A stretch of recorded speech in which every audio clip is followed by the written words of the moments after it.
Good afternoon. Calling to order the Board of Elections and calling to order the meeting of the Buncombe County Board of Elections for Tuesday, January 30th, 2024. It's great to see so many people in attendance today. Thank you all for being here. Those of you who are guests, I hope you've had an opportunity to sign our guest book. If you haven't, just please do that before you leave today. Mr. Whitney, do we have anyone online today? One right now. All right, well, thank you, virtual participant. We do stream all of our meetings. You needn't come in here in person to observe the work of the Board of Elections. We encourage participation, whether it's in person or virtual. All right, we've got 10 items on the agenda. That's pretty long. First up is the minutes. And we've got minutes of 2 meetings that we're reviewing today. We met on December 12th, 2023, long time ago. And last time we met, we deferred action on those minutes because Mr. Aceto was not with us, and we wanted to await your return, sir. Thank you. Man, forget the minutes. I'm going to back up half a step. I did not start this meeting the way I intended. Having been to some county commission meetings lately, I've picked up a couple of things that I want to implement at these meetings. And at the beginning of every meeting, I will ask the board to review and approve the agenda or suggest revisions to it, and I apologize for not having taken that step. Old dog here trying to learn some new tricks. Please be patient, and please feel free to remind me when I need reminding, which is fairly regular. That said, we have the agenda, and I would entertain a motion from someone to approve or amend or do anything with this. So moved, particularly with particular appreciation for item 9. Thank you. We're hoping that the Italian is accurate. If it's not, blame Google. There's a motion before the board to approve the agenda for the January 30th meeting. Any discussion? All those in favor of the motion, please say aye. Aye. All those opposed, nay. The motion carries 5-0. And I don't know if y'all saw the other new little wrinkle that I'm trying to pursue, and that is to solicit more participation from my colleagues on the board. I've gotten into a habit of making almost every single motion, and there's a better way of doing this. And so I will be soliciting motions from y'all. So, back to the minutes. The minutes of December 12th. Anyone have any questions, comments about the minutes of December 12th? I would entertain a motion to do something. Move to approve the minutes on December 12th, 2023. Thank you. Any discussion of the motion? All those in favor, please say aye. Aye. Aye. All those opposed, nay. The motion carries 5-0. And I'm reminding everybody that I'm not asking for a second here because these are rather perfunctory motions, and my reading of the public meetings law says that I don't have to do it. So sometimes I will if it looks tricky, or if I want the motion to die for lack of a second. I've been known to pull that. So It's called motion murder. yes, well, it's actually legal. Okay. Thank you, everybody. Getting off to a very interesting start this year. Item 2 on the agenda is office updates. Director Duncan. Wait, do we have didn't do the other minutes. updates? Of the minutes. Yeah, Oh, we. the second Well, I'm not minutes. sure. Well, does anyone have a chance to read the latest and greatest newly revised? That's fine, Mr. Aceto. You were not here. You're off the hook. Okay, then we will tackle the minutes of Tuesday, January 9th, 2024. You know, thank you very much for your attention to these procedural details. Not that you're ever slack, but you're in this continuous improvement mode. Thank you. Thank you, sir. And so I think when it comes to minutes, we're all responsible for what's in the minutes, whether we were there or not. So that's, This is true. so, it's really up to us to make an objection to them if we don't like something that's in them. And the burden's on us to do that. Fair enough. The minutes of January 9th are So initiated. I'll move to approve the minutes of January 9th. Thank you. All those in favor of the motion, please say aye. Aye. All those opposed, nay. Thank you. The motion carries 5-0. Up to date on minutes. Item 2 is office updates. Director Duncan. Okay, so we have a lot on the agenda today, but they're all pretty short items, so I don't anticipate us being here later than 9 p.m. tonight. I'm so funny. Okay. It's going around. All right, so voting has started. This is going to be our first absentee meeting. We've got ballots returned from MAT teams through facilities, through the mail. So we've got some ballots for you. Very exciting start to things. And I just wanted to go over absentee really quickly. So anyone in North Carolina can vote absentee by mail, but you do have to request an absentee by mail. And you do that through a form, either a paper form that you can get online or at our office, or you can do it through a portal online, and you have to do that by February 27th. Then you get your ballot in the mail, and it has a packet, and we'll show that to you later with instructions. You do need to send in a photo ID with absentee by mail this year, and then you can mail that back, drop it off at our office, or you can drop it off at an early voting location. So I just wanted to talk about absentee really quickly. There are 2 other things that I wanted to say about absentee, and that is that unaffiliated voters can vote in primaries. That's a question we get a lot. If you are unaffiliated and you want to vote absentee by mail, you do need to select what party ballot you would like. If you live in the city of Asheville, you'll always get the unaffiliated contest, but if you don't and you're unaffiliated, you have to select a party if you want a ballot. That's causing us a lot of questions right now, so I just wanted to put that out there. And then the other thing is that the mail is taking a while, so the deadline to turn in your absentee ballot is... Oh, I don't have that on here. Oh, of course. Oh At my gosh. 7:30 p.m. More jokes. Okay, to turn in your ballot is Election Day at 7:30 p.m. That law has changed for this election as well. But you need to put it in the mail as soon as possible. It is taking some time to get ballots through the mail. So I wanted to encourage people who are voting absentee by mail to make sure that if they're going to mail it, to do that sooner rather than later. Otherwise, come and drop it by our office or at an early voting location.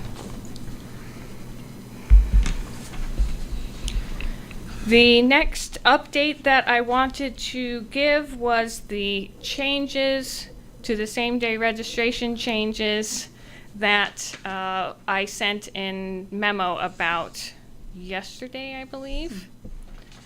So same-day registrations have a mail verification process with them. And the initial guidance was to pull any ballots for which a verification card came back, period. Then a federal court required some different actions, and the state board sent out the memo that I sent out to all of you recently. And so what happens now is when a card comes back to us, then we will treat it very similar to absentee by mail, where we'll send out a letter that says, hey, your verification card didn't come back. Here's the way that you can fix it. Otherwise, your vote will not count. And then there is an opportunity for those people to come on election day, just like any other ballot that we pull. So that's the long and short of it. It's a long memo, has a lot of details in it, but that's there for you to review. I want to update you on that change.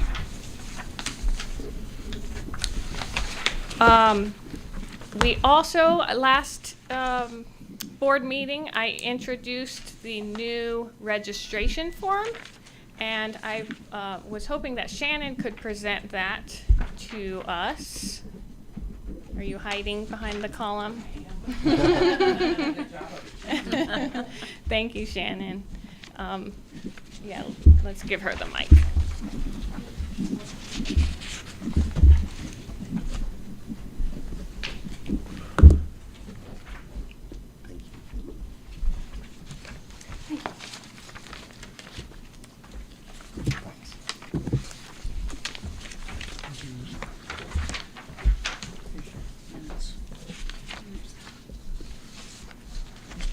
So the new form is the 2024-01. The biggest change to this form is that if you send in your registration, you have to send in either your driver's license number or the last four of your social or check the box. If you don't send in your driver's license, your last four of your social, or don't check the box, your application will not get processed. It'll go into a queue, and we'll send you a letter saying we need this information. The other thing is that under the political parties, they now have all the parties. If you look on the second page, under number 3, it also explains to you about the driver's license, social security, and the block. Previously, you could fill out a registration and not put those on there, and your registration would go through the whole process, and you would just have to show your HAVA document when you came to vote. December 14th of 2023, that stopped. We got a memo saying, hey, from now on, this is the way it's going to be going through the state. This also applies to any applications that come in. That's a different version. So there's some older versions out there. If they still come in, they still are required to have those 2 identifications on them.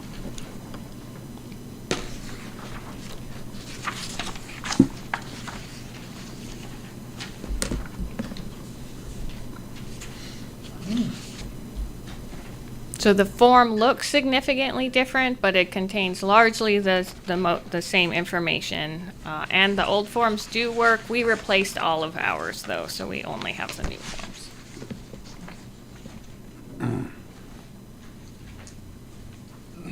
Chairman, can I ask what memo that number is, please? Oh, the number is. It's going to be the latest one on the state board website. So it's going to be 2024 dash. I'm going to try to find it. Is it 07? Or actually, yeah, it's the 2023-07 as revised in 2024. But all the numbered memos are out there, and I encourage those who have an interest in seeing what sort of guidance the state board has provided to county boards to check out those numbered memos. They're just on the state board website, publicly available. They are very, very handy.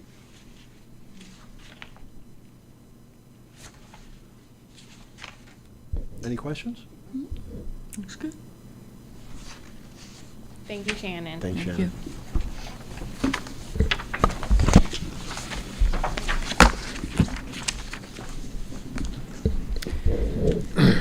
Next, on Thursday, that is our statewide mock election day. And that is where we take the results from our machine testing, and we all upload them at the same time statewide so that we make sure that the system's working. So we'll conduct that all together on Thursday. Any questions on mock election? I know we talked quite a bit about it last time. The next thing is yesterday I gave our emergency briefing for our emergency preparedness planning. And we will be having a tabletop exercise next week, which is not a public event, but the board is invited to it, and I'll send you details on when that is and where that is. And that's an exercise where we will get together in all of our different agency groups, so the elections and law enforcement and IT, everyone will be in their groups, and then we'll go through a practice emergency scenario and see if there's anything else that we need to prepare for, and network with each other and kind of learn about those plans. So you don't have the date, just next week? It's Thursday. Oh, okay. The 9th. Is this something that you do every election? Yes, we do this every election. And it does get better and better each time. This year, we're doing a few different things to kind of expand to cover more of early voting. We're adding a web communication piece, so we're improving each time. Good. Next, we are trying to schedule. I've had questions about this from the board about the observer info session that we do. So we're trying to schedule that currently. We're going to split early voting and election day this time because with the new observer rules, it's a little bit harder for the parties to get their observers early. So we want to make sure that someone who is observing for election day has the opportunity to come to the info session. So we're looking to schedule those, the early voting one early February, and then the election day one late February.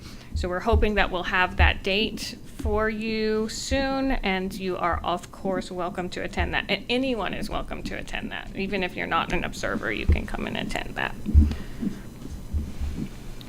Next board meeting. So next board meeting, I will be at the required state conference, which means that Nagy will be filling in with me for me. She's very excited about that.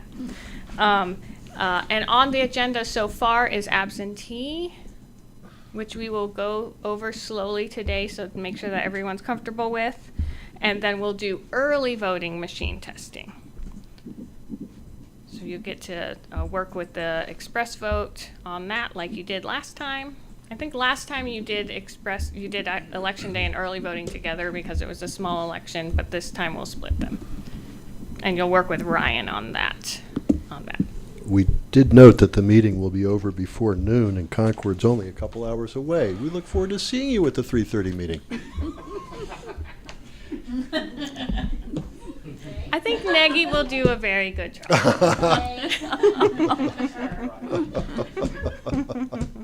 Okay. All right, that is all I have for office updates.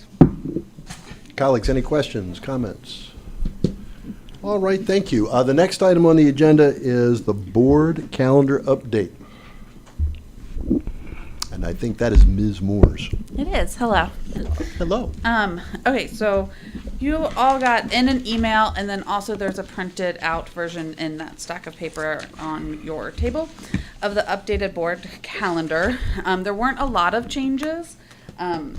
The first change is on January 12th. That changed from January 12th to January 19th. So on the new one, you'll see January 19th for when absentee ballots started going out in the mail. That was, has already passed, but was given to us by the state to make that change. The next one is for all of the election days, where it says absentee ballot challenges. You'll see there was some wording changed, and the link that I linked to changed. It now links to Session Law 2023-140 because there were some changes to the the wording of the challenging there. It's not going to change how we have it scheduled, so that's still going to be on election day, scheduled there. But there are some differences, so that is why that changed. I also added in August that the location of the SBOE conference is going to be in Greensboro, because we know that now. And then at the very last page, I used to have two sections of if there was a second primary what those dates would be.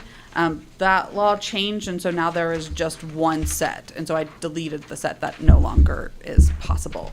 And then I skipped to the first change, which was I deleted all of 2023 since that has passed, just to make it a little easier to look at. So those are all of the changes that I did to it.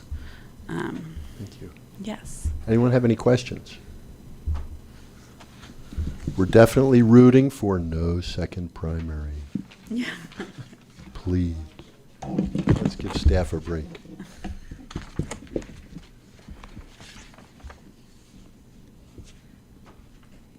All right, do we need a motion for this update? I would, because it's a bigger change, taking the primary out, Taking the second primary out. Yeah, I mean, we don't have the authority to eliminate an election, so. No.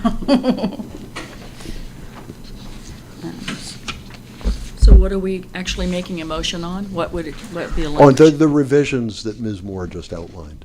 I'll move to approve the revisions that we have just been presented. Thank you. Any discussion of the motion? All those in favor of the motion, please say aye. Aye. All those opposed, nay. Thank you. The motion carries 5-0. Thank you, AK. Thank you. All right, next on the agenda is multi-partisan assistance team appointments. Mr. Tate.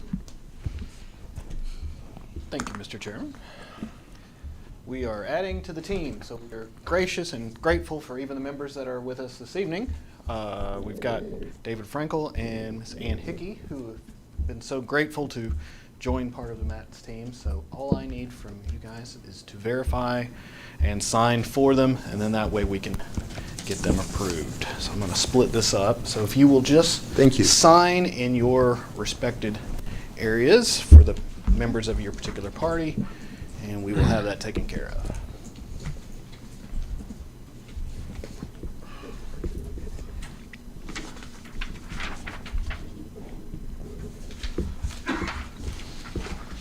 And we'll pass it.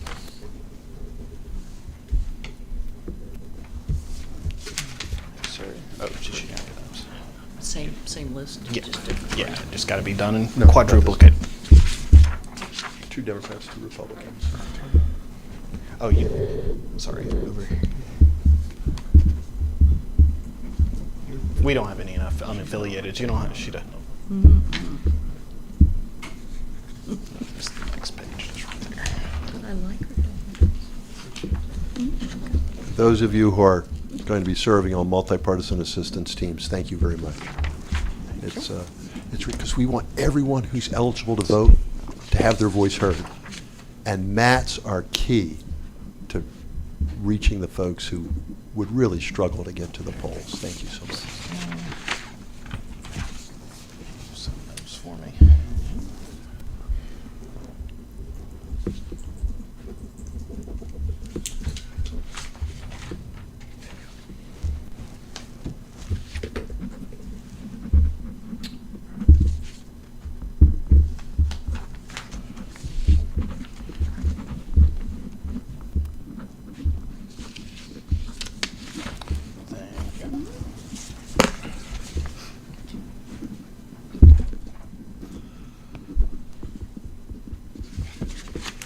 Thank you much.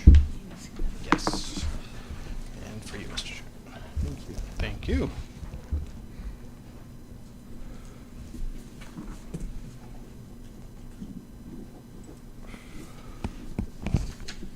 Thank you, sir. All right, thank you. All righty. MAT appointments. I'm telling you, we are just cruising right down the agenda list here. Item 5. Do we?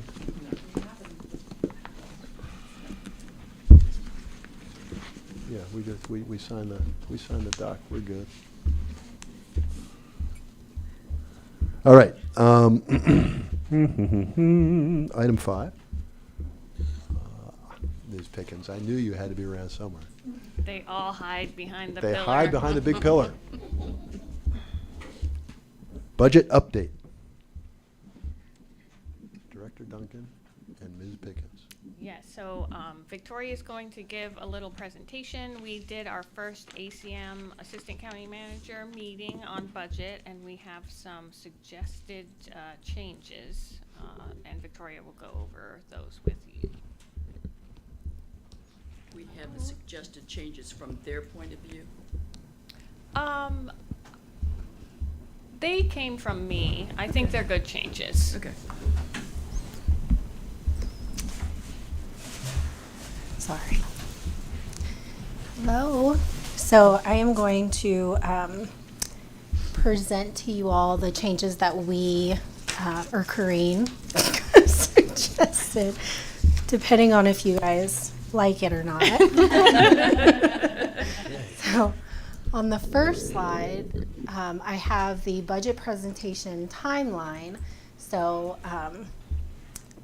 after the presentation today, we will have our second presentation to the Assistant County Manager and the budget team, and that will be on February 12th. Following that, we will have our first presentation to the County Manager on February 29th. Then we will have a final presentation to the board on March 8th. Between them, we'll have another budget meeting, but we're not exactly sure what it entails. So that will be on March 14th and 15th. Which is Canvas. correct. Yes. Yeah. The wrinkle for beware the eyes of dark. It's got to be cloned or something. And then the county manager will present the budget to the commissioners on May 21st. And then on the next slide is the changes that we suggested at the first ACM meeting. And so we would like to take out some of our anticipated expenses and put them into contingency, which would decrease our requested budget by $362,000. So these are expenses that we budget for, but they don't always happen. The first one is equipment and building maintenance. This does not include our voting equipment. This is just basic equipment in our office, and then if we should need to do any maintenance to our building. The second one is the voting location rentals, and that is leasing commercial spaces for early voting. So again, that doesn't always happen. We are fortunate to be able to utilize tax-supported facilities and then community centers that aren't as costly as commercial spaces. The third one, that is for hearings that the board may need to conduct, which will require a court reporter and some additional expenses. So that doesn't always happen, but we do always budget for it. The next one is the school board redistricting. So since that may or may not happen, we may need to do another county-wide mailing if the school board redistricting changes does occur. And then finally, so this one is our big one. This is seasonal staff. That doesn't include everything we budgeted for seasonal staff, but this would be what our goal is to spend, but it doesn't always happen. We just aren't able to hire as many folks as we need, and then we're also not able to bring them in time, what we planned for originally. So we feel comfortable with taking that out of the budget or putting it into contingency. Also, this fiscal year 24, we took out $200,000 and put that into contingency. And as of right now, it doesn't look like we're going to spend that. So we feel comfortable with taking that amount out of our ask. And I think that is, nope, I'm sorry. So the last slide just says what our new requested operating budget request would be if we removed that $364,000 from the budget. So it would bring it from 1.9 million to 1.6. And so, just for clarification, so contingency is a fund that the county has that you can draw from for unplanned things that the county approves. So this would be saying, hey, these are things that might come up, letting you know that they might come up, and we're removing it from our ask because it's not guaranteed that we will spend it. So that's what we were looking for in the budget. And then, did everyone understand the staffing piece? Yeah, in other words, you might hire people first, but you can't get them on board, and so that they miss a salary payment from their salary. Exactly. So we have this ideal plan that we put together every single election, and it never pans out. It never pans out. So we budget for that. We still, try to make that happen, but we end up not hiring, and that's for as long as back as I can look in the budgets that elections has. That happens. We did this method last year, and like Victoria said, so far most of our expenses are ahead of us, so we'll have to see. But so far, we're on path to not spend what we had projected. So with the seasonal staffing, these are, I'm still confused about it. These are people that you hire through Spirion to just work the elections, basically. Yep, they work Part-timers. in-house, yes, with us. So they're kind of our right-hand people. And you project that you're going to hire these people, but as it turns out, in the past, historically, you just aren't able to get them on board in time for the election. Is that what happens? Yeah, we get them. We just don't hire them as early as we want to hire them. So it takes time to find people and go through the hiring process and go through the county NEO, and we end up not. We aim for January 1st, but we end up hiring them January 15th. And they're just not used, or? No, we use them. It's just that 2 weeks of pay. Salary projections don't happen. Oh, I see. Okay. Yes, Okay. yep. Yeah. And then occasionally there are positions we just can't fill. That happens too. On the contingency with the county, are those funds earmarked for the Board of Elections? They are not earmarked specifically. They're not. So you've got $364,000 that you want to move into the countywide contingency fund. And there are other departments that are probably doing something similar. They plump up contingency to keep their operating number down. But that gets to my earmark question. I mean, conceivably, you could run out of money in the contingency fund. Could you flip back to the? Then what do we do? Could you flip back to the list? Devin, can you? Because if they're not earmarked, then if some other department in the county That's what has yeah. a significant need, Yes. then those contingencies could go away. Yes, very, very good question. Yep.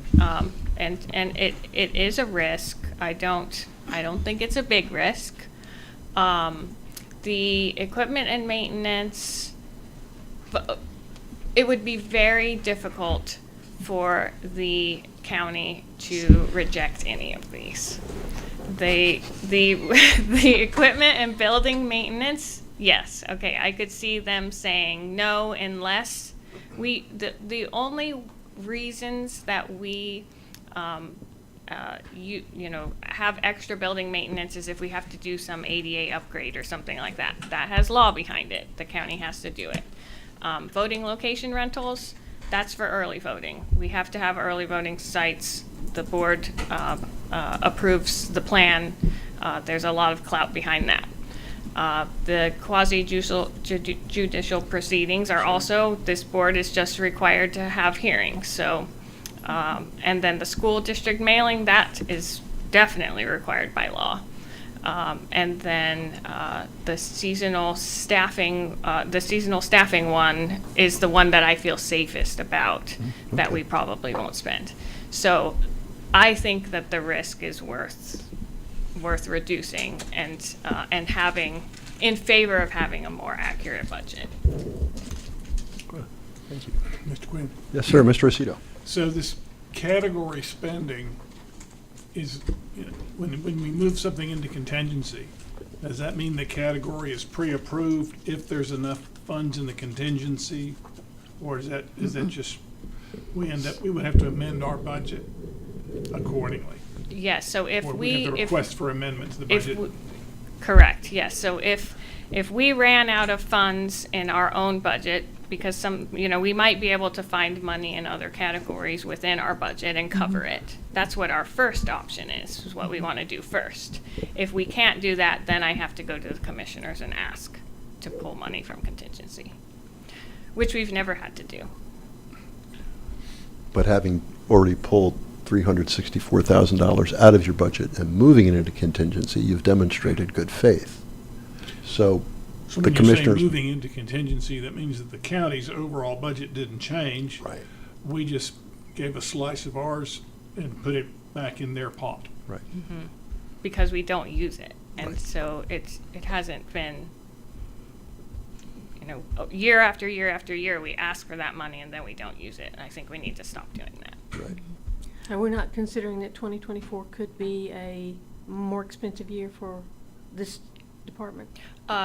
So yes, it will be. So our budget is going up. That's a good question. So do you have that number of It's what 20. after, it's around 340,000?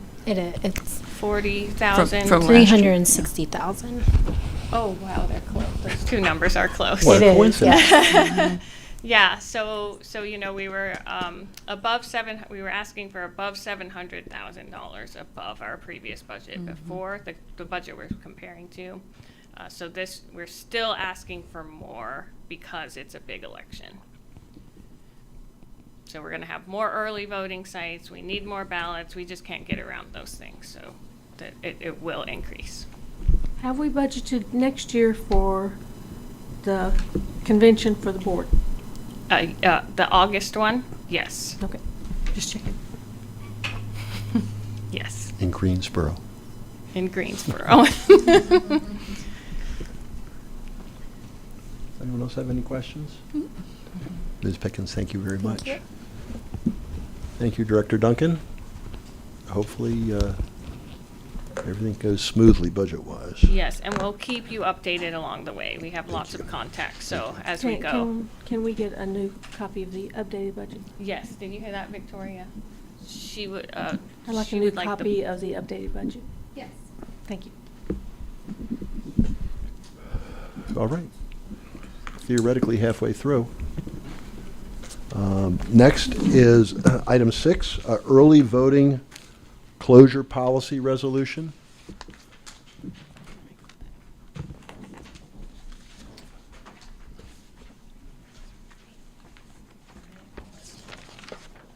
All right, so you have copies of this at your space. We talked about creating this policy not earlier in the year, late last year. And this is, because boards create the early voting plan, the implementation plan, when we need to close a site, there are two ways to do that. One is through an emergency meeting. The board can call a meeting and decide to essentially change the hours of early voting temporarily, or you can do it through a policy. So we thought, and Negi's here if there are more questions, but we thought about how to make this policy, and I think that the cleanest way is this way, which is to follow the county closures when we are open at the same time and do emergency meetings every other time. Because those will be, scenario based. I think we should look at those one at a time.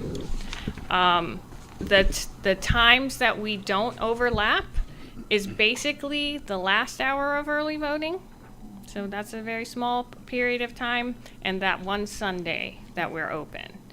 The county's not open those times. So if an event were to happen during those times, then we would need to come together and have a meeting and decide what to do. Yes, sir, Mr. Aceto. Looking at, in the resolution paragraph, sub 1, if Buncombe County closes or operates on a delayed schedule, closes or operates what? I mean, the county offices, the schools, the, Yeah, okay, so it's our offices and libraries. You're really Yeah. talking about Buncombe County government and not Buncombe County schools. Yeah. let me recommend that you just Yeah, we Yeah, can, throw a few more words in there. we can tighten that up. Does Buncombe County government sound good? I'm guessing there is a term of art that the county uses, and I'd want to be consistent. 24/7, 365. Something else, that's something that does close or operate on a delayed schedule, would it be, like you say, libraries and Offices, offices, yeah. or what? Buncombe County something, offices. you know, just If you use schools, they vary. Yeah. Some schools close, some don't. Right. But we're Yeah. not, well, but that's a good, I mean, we're not, the schools, I guess, does affect our early voting locations to the extent that we use a school for them. But well, what were you getting at there? What is it that Buncombe County, when they, The public offices and libraries. Yeah, Yeah, public offices, that's good. okay, well, let me suggest that you just yeah, that's Spell it good, out. make that change. because that leaves the schools out. Public offices and/or libraries, I mean, something that fairly specific, so we don't have. It's handy to reference the libraries because we do use them as early voting sites. and Yes, Well, we you use a could- lot of And libraries. they, if they're gonna close, unlike the schools, they would close. I mean, are we gonna have partial closures that are gonna fog this? If we did a partial closure, we should have the board. And come that's why together. we want to meet. If we found out that there was terrible snow and ice out in Leicester, but the sun was shining in Black Mountain, Which could happen. I know, yeah, Buncombe is a big county. We might want to close that Leicester site early to give the staff there an opportunity to get home in one piece, whereas we keep Black Mountain Library open. But that's why all 5 of us need to get together, put our heads together, and figure out what makes the best sense. Yeah, I like the policy idea. So, and to make it as flexible as possible. And I'm looking for what you intended, really. Not telling you what you ought to say, but what did you intend to make sure that it's said? So, is the intent that, you know, if Leicester closes but Black Mountain doesn't, then our policy is that we just closed Leicester, we didn't close Black Mountain? Yeah, so the intent of the policy was if all of Buncombe County closes, then we close. Otherwise, the board needs to decide if they're going to follow something that's regional or local. Okay, well then may I suggest that you state that, but also state that for partial closures, that the board's retaining discretion on a case-by-case basis, so that it's clear that our policy is not, that we're not gonna be bound in a case of a partial closure, only if the whole thing closes. In the case of a partial closure, we're sticking our hands up and saying, that's up to the board. Yes, we can do that, and that would always be the case. You could come together and say, we don't want to follow this policy because it's the law that the We the just board reserve the could. right to do that on a Yes. case-by-case basis. That might be sufficient. And there's no, for early voting, you can close one location and keep the rest of them open. Yes, that's correct. On election day voting, they all have to be open at the same hours. Am I Yes, so, recollecting yeah. that correctly? We Yes. have no discretion. Yeah, that has to be a state board decision. Of course, we'd close for a loss of life situation, of course, but anything else, the state board. Well, I like what you did. Just if you could make that one tweak to make it clear that there's a situation. When does this slip? When does the switch flip automatically? And when do we keep the right to put our fingers on it? Yeah, these are good changes. Do you feel like you've got enough notes? I don't think so. I think we should bring it back to the next meeting. Next week. Are there any other suggestions? Those were great ones. Yeah, we are no longer spending a month between meetings, Yes. so We'll see it soon enough. we can act on this stuff quickly. Yeah, and that's plenty of time before early voting starts. Thanks, everybody. The next item on the agenda is the resolution for counting absentee ballots. We should probably adopt that before we start doing anything with absentee ballots.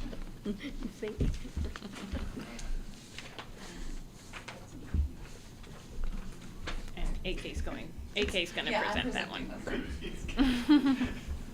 There's so many possible presenters on this. That's true. Okay, so all of y'all have a copy of this resolution at your desk as well. The main thing to note is that this is a resolution that gets passed every year. So it's just sort of, I don't know what the word I'm looking for is, but it just Standard happened. procedure? Procedural, yes, thank you. But it is a resolution that basically is stating that instead of starting the count of early voting ballots and absentee by mail ballots at 5 on election day, we're going to start counting them at 2 p.m.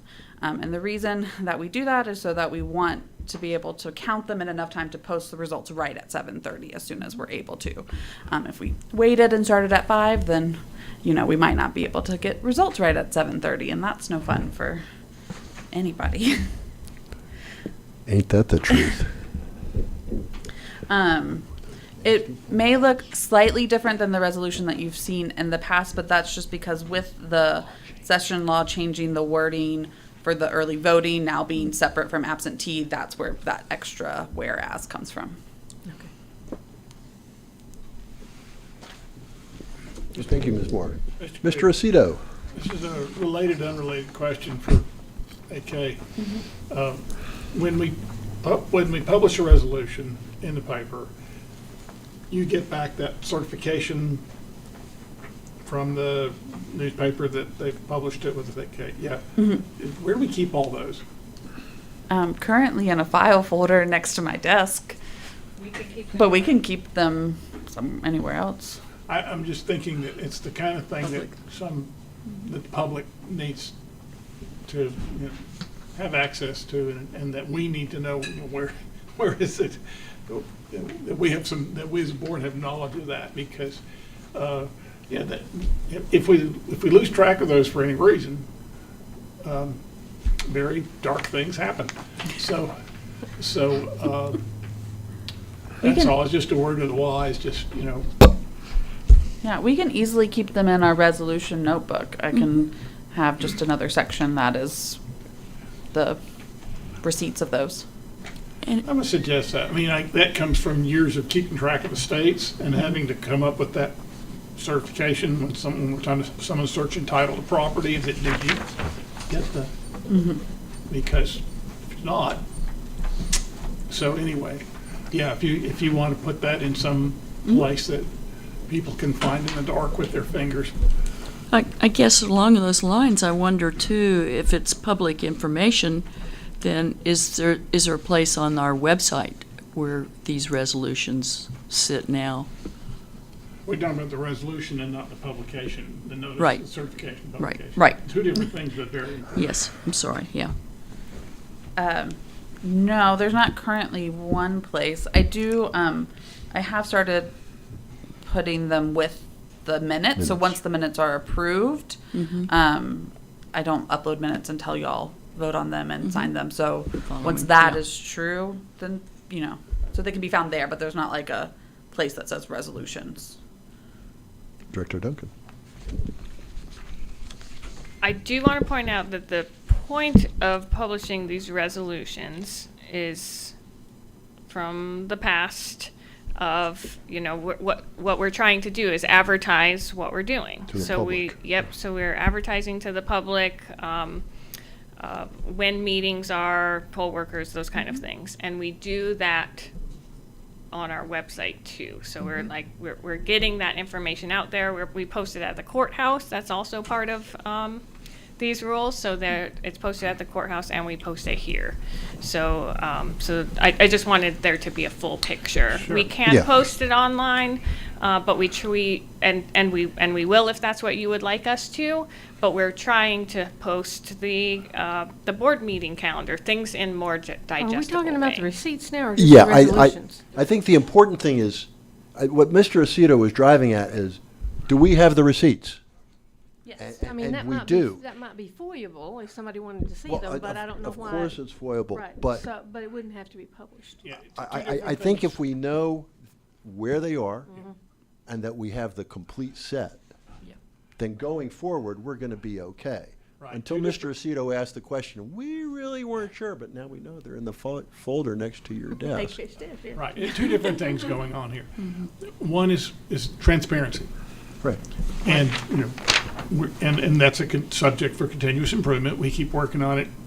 I'm very satisfied with what we're doing and that we should never be satisfied. We keep working on that. But this is compliance. The compliance question is, do we have evidence of compliance with statute? And that's where those certification become important. And I don't know if they would be of any great interest to the public, except in the case where somebody was drilling down into a particular action Exactly. and was looking for gaps or cracks or whatever. And, and we need to have a defensible compliance structure of evidence of compliance in every case, no exception.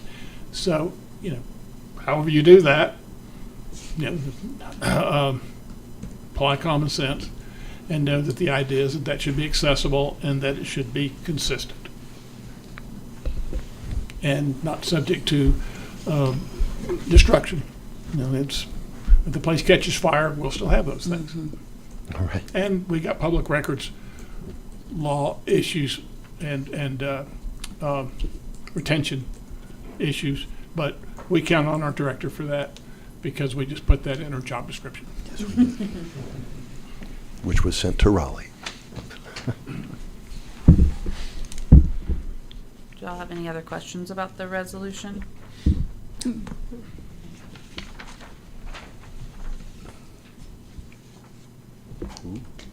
It doesn't say draft. All right, I would entertain a motion related to this resolution. So moved. You move adoption of the resolution? As presented. All righty, any questions, any comments from my colleagues? There's a motion before the board. All those in favor of the motion, please say aye. Aye. All those opposed, nay. Motion carries 5-0. Thank you. Moving right along. Oh my goodness, this is why we're here. It's absentee ballot review time. At long last. What was that, item 8? Wow. I don't know. We'll be finding out real soon.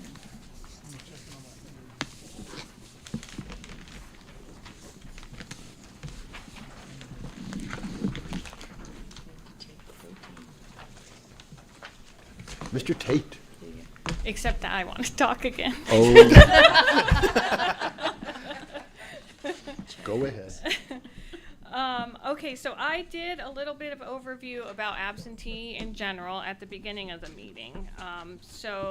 Again, absentee is open to every voter in North Carolina, but you do have to request one. And the new photo ID law also applies to absentee by mail. And then same things, make sure that you're getting those in on time, getting them done, turned in early or brought to our office before 7:30 on election day, because those are changes. How it works for, kind of internally for the board is that someone submits an application to receive a ballot. That gets reviewed by our office. Once it all looks good, that they're registered and that they qualify, then we will send out a ballot. And that ballot has instructions with it. And you all have either a notebook that looks like this or an updated, an updated packet. It's got gold brackets on it because that's Justin's kind of flair. In the back of it, it has that ballot packet, and I find that really useful to look through, just to familiarize yourself with what voters receive for the election. So they'll receive that. It has instructions on how to process an absentee. It shows that they need to either provide a photocopy of their photo ID or that exception form. There's a yellow exception form there. So you'll see those this evening when we're processing. And then they, again, return it either by mail or in person. And then our team does what you are also going to do tonight. So we do a pre-review. And that, they go through the back of the ballot, which is called the application, and they look to make sure that everything is filled out properly and that for all intensive purposes, it qualifies to be counted. And that's what gets presented to you at the meetings. If there is something that says that they didn't fill out, or there's something deficient about it, it falls into two categories. Either it's curable, so we send a letter and say, you can cure it this way, then we send out a cure letter. If it's not, we send out a new ballot. And we do that immediately. We do it the next day because people need to have time to be able to correct errors. So those ballots, we have them. You can look at them if you would like. But it's the accepted ones that get presented to you until the end, and then we'll show you any that they didn't respond to a cure letter, and they didn't. If they don't return the ballot, they don't return the ballot. So we'll show you the ones that, the initial ones that came in that didn't qualify. So that's kind of the overall process. So staff is reviewing the ballot, and you're reviewing the ballot. I do want to point out to everyone that not every county board reviews every single ballot like our board does. So our board chooses to look at every single absentee ballot. Some boards do a spot check. It was amazing in 2020 when we had over 30,000 absentee, and our board, we had a smaller board at that time, and they still looked at every single one of them. It was over 39,000. It was a lot of. In fact, those numbers are in the front of your packet. In 2020 we had 35,197 returned. We had 51,168 applications. Those numbers are actually, I'm kind of going off into data land. But a 65% return rate is about what I think that we can expect. It's kind of historically what we're seeing. So the other things that I wanted to bring to your attention, and Justin's going to go over the details of actually processing things, but since it's the first meeting, I really want to go over everything to remind us where we are. So this board has two resolutions that are applicable to absentee by mail. One of them is the resolution that we passed to duplicate the UOCAVA, the military and overseas that come through the portal through the federal system before board meetings. So that's that 4-person team who gets together and transcribes something from email to a ballot that can actually be read by our tabulator in these meetings. And so we passed that with the board, and we have the the forms that, the tracking forms for those if you want to see those. And we do have some duplications tonight. But that is great. It allows us to not take up that time in board meetings. We do have a duplication team available at board meetings anyway, in case there's something that doesn't scan. Sometimes we'll open an absentee ballot and coffee's been spilled all over it or something like that, and a duplication will be needed. And then the other resolution is the one that I'm actually proud of this board of for doing, because it's been so useful and it's really carefully written, is for that when the absentee number doesn't match the ballot. So we have that resolution. It tells us exactly what to do when we encounter that situation. So we have those that our board, you all have made for yourselves to make things easier. Then there is the photo IDs that are acceptable, along with an example of the exception form, and then the numbered memos. We have January 19th, an updated numbered memo for absentee, and so that is in that packet as well. I think that you all have seen it, but I just wanted to mention it just in case. We're always getting updated information for absentee especially. All of this review will take place in pairs. Tonight we have not a ton. I think we have 39 ballots. So you will be able to pair with each other. If we ever have a time when we have a lot of ballots, then we'll bring in staff to pair with you so that it goes quickly, efficiently. The other thing that I wanted to talk about for the process tonight is that I think you'll remember in past meetings, sometimes we would get confused when we moved a ballot from one category to another.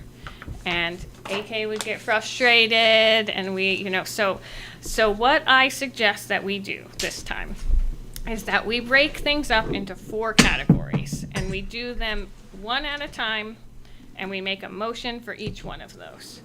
So the 4 categories, and there's a new one. We have the military. You see those lists.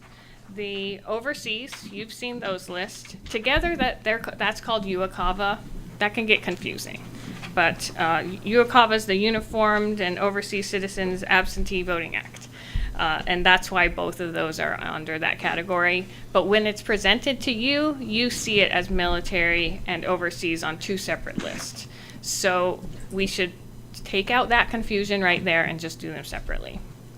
So military, overseas, and then the civilian part, which is the biggest group that you'll see. The 4th group is, to me, it feels like a false group, but we have to do it in separately, I believe, because of the way that our system processes the new photo ID exception forms. So the photo ID exception form is equal to a photo ID, but the system puts those on a separate list. And so for us to combine them, we would have to stop the meeting, and you remember this, stop the meeting, print out a new sheet of absentees you have already looked through. So I just think even though it's a category that should be combined with each other, the system can't do it, and we should just look at them separately.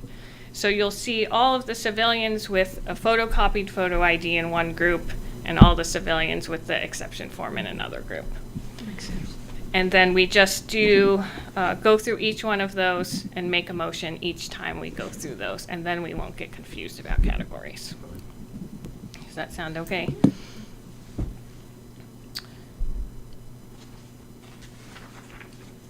Okay, I think I'm done talking. Leave very little to me, just the mechanics mostly. But before I do continue, I would like to take a moment to acknowledge the absentee team. This includes Matt and their the people running, or team running those as well, and the volunteers for it. You will find no better team in the state, nay, probably the country, in regards to absentee voting, myself excluded.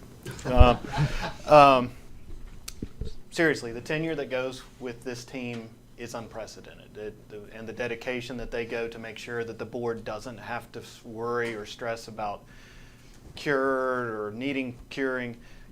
We are very fortunate in the people that we have. I know I am eternally grateful for their assistance, so I just want to say that right now, that we're thankful. Oh, and a side note, with the resolution for the duplication, our duplication team is present. So, and so the ballots that were duplicated, so if you don't like something, yell at them. Just kidding, just kidding. But yes, we're looking at the numbers for the 2024 primary. We're ahead of schedule. Yeah, the total primary numbers for 2020. Now remember, this is before COVID hit, so we assumed the world wasn't collapsing at the moment. So those numbers were a typical presidential election, and so those numbers were 1849 ballots sent.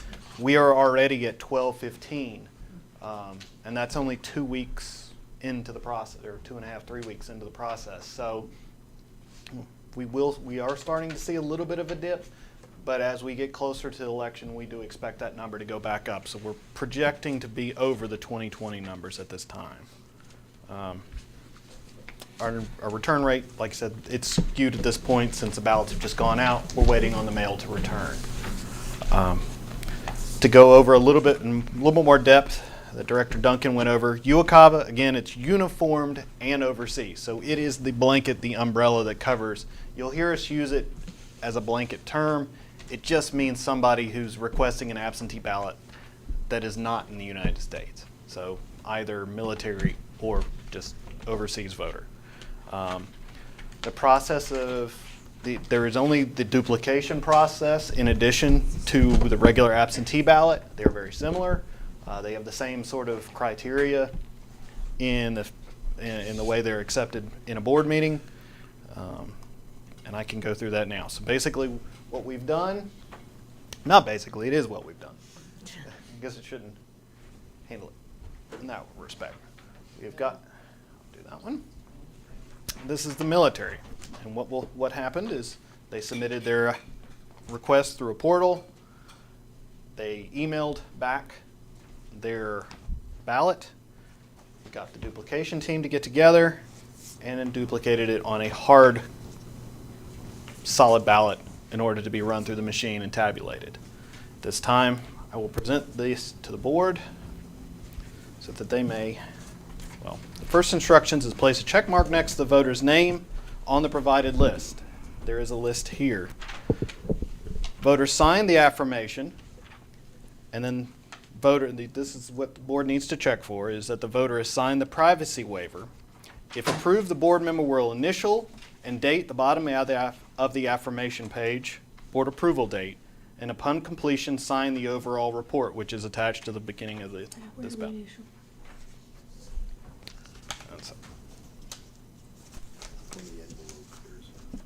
Yeah, these. I will separate. Hold on, let me separate them for you so that you may review them. This is the list, and these are the actual. And I will let every board member, since there's only 2 of the military, I will let everybody review that if they would like. Thank you, Justin. And so, so there's, in the front of your manual, there's 2 checklists. One is UOCAVA ballot review checklist. That's the military and overseas. And then there's the civilian one. And the reason that there's 2 is there's rules, different rules for different ones. So the UOCAVA is federal law, and CIV is state law. That's why they're different.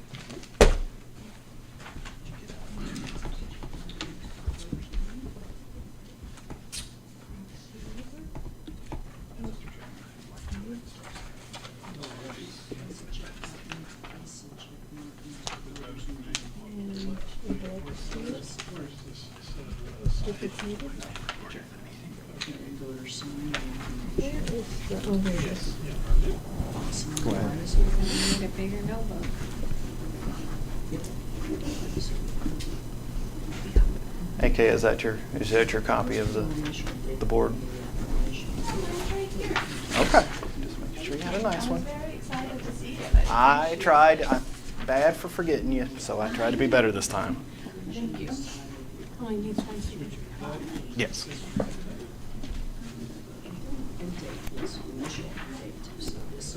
Mm-hmm. Mr. Chairman, I need to just take a Just quick making sure Is that that they've got the same thing. Yes, you are good. Mm-hmm. The sheets. Do we all have to sign these? Right there. Mm-hmm.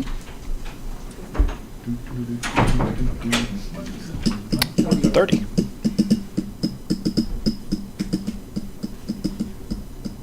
Get Mr. Schultz to sign on something too.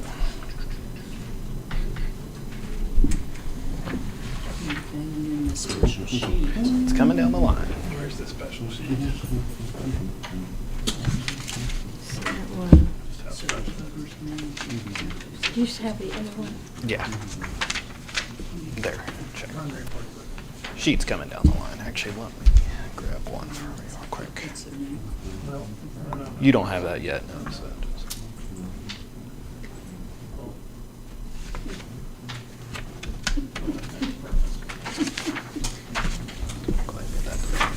Here you go. There's the names on the list. So you've got. Yep. You got the other one. Mm-hmm. Just the two. This is the other one. Right. Okay, so we've got that right next to that. Mm-hmm. Yep.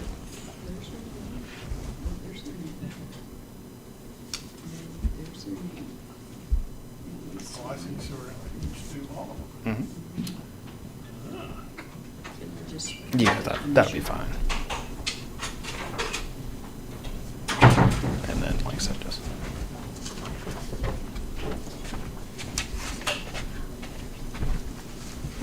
And the overseas, I'll break it up. That way you guys have This got. is the sheet that has them both on it. We have to sign. Okay. Just sign all of them. So you got that.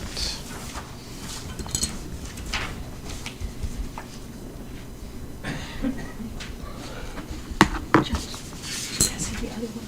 Yeah. Sage. Let's see. There you go. Or it's this one. No, it's that one. I just. This was the other one. Copy there.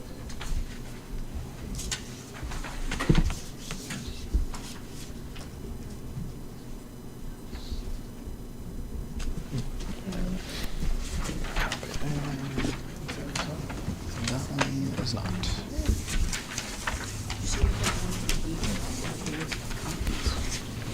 One, I'm doing an extra one for AK this go round, and then one for storage, one for my files, and then one for public display if it needs to be.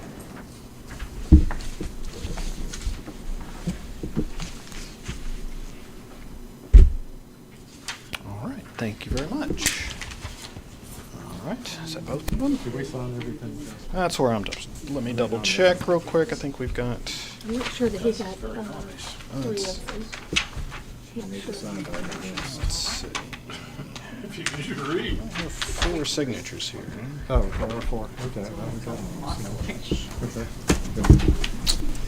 Passing them around the way we do sometimes, you can skip one. Yeah. All right, Georgia. All right. Yeah. That was military, right? Yes. Wait,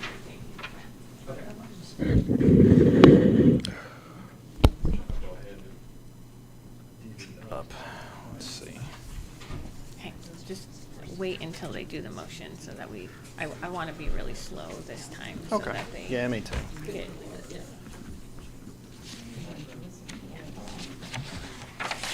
Oh, I'm just trying to. figure out what miles. Yeah, just so they can have divide it up a little. Did we miss one? Oh, we'll be done. Yeah, I thought I missed one. Okay, we got time. Oh, that's right, we're doing it one at a time. I'm just gonna go 50-50 on it, I think.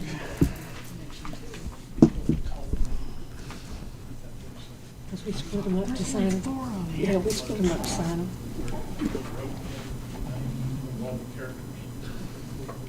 I think Justin forgot to have you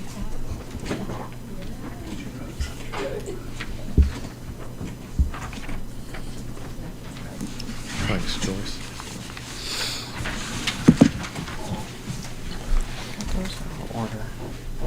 All right, everyone had a chance to review the 2 military ballots. Yes. I'll go out on a limb here, and I myself will make a motion to approve the 2 military ballots that we just reviewed. Any discussion? All those in favor of the motion, please say aye. Aye. All those opposed, nay. Thank you. The motion carries 5-0. Okay, great. So then. Okay, great. Good job. Now what? You did too. Okay, so, but then, now we have the whiteboard, so military 2, we didn't make any changes, good. So now, that category is taken care of, we won't get confused later. So now we'll just repeat that process for each of our categories. But I wanted to remind everyone what else is happening in the meeting, because we've got something happening over here in this room. So once you approve a category, and we're going really slow and they're really small, and it kind of seems silly right now when we just have 2. But you'll make the stack of ballots, and they will go to Bria to get scanned into their precinct. And you'll do that for each category, and then at the end she'll have the whole packet. We keep calling it the polybags packet, but it'll have the original ballots, anything that was duplicated, the flash drive for this meeting that has the encrypted data that will get unencrypted at 7:30, and the reports. Yeah. So that you'll just see that piece once, because that gets aggregated at the end of the meeting. So basically, it's present the ballots, you review them, you sign the sheet, we make a motion, get the ballots to Bria, do the next category. All right. Next category. All right.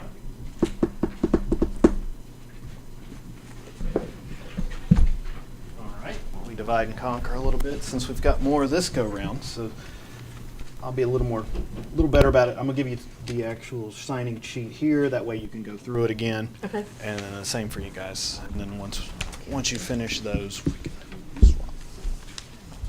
You need a sheet too? You want to check Yeah, them? you'll check the Yeah. name, make sure that they've signed, sign and date. And it is. Numberton.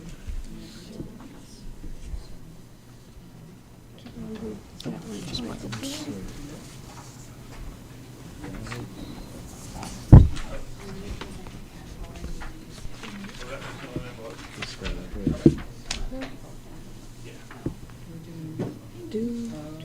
Is it? Just for everybody, this is the overseas, so this is non-military ballots. These are folks that are using the portal abroad There. to vote, Here we go. and that there are 9 of them.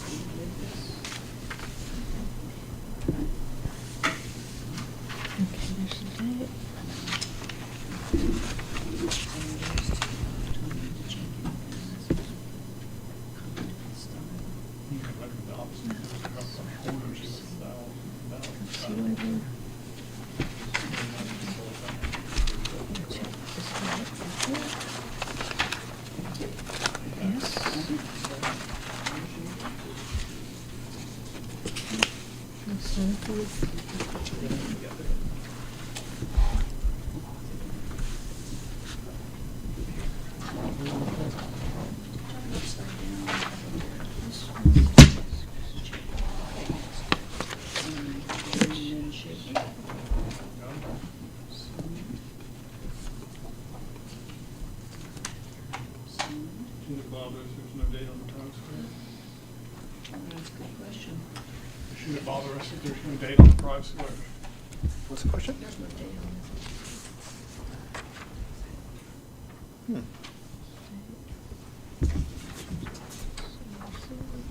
As just a second.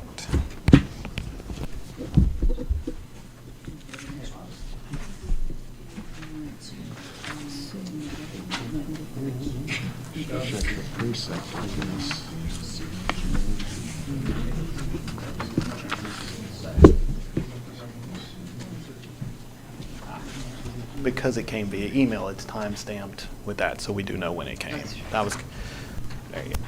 So we should, That one's okay if, it's the name on it that's the like I said, since it's time-stamped electronically, we know when we received it.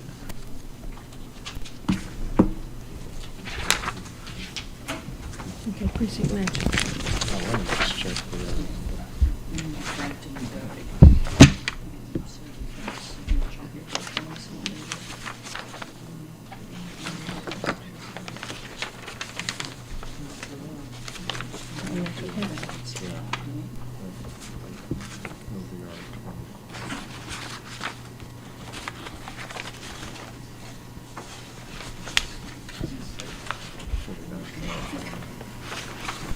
The question that was brought up was one of the waivers didn't have a date and put on it.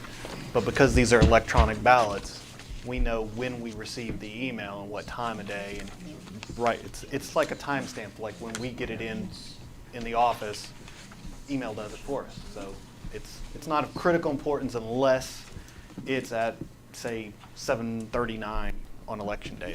That's when we would really have to pay attention to it. But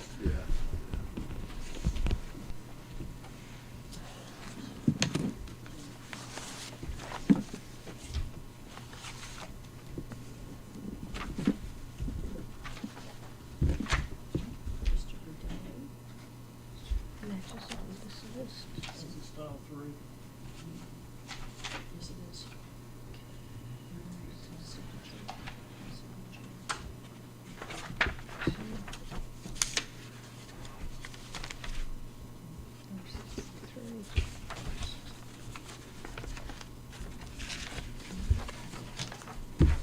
That's good to me.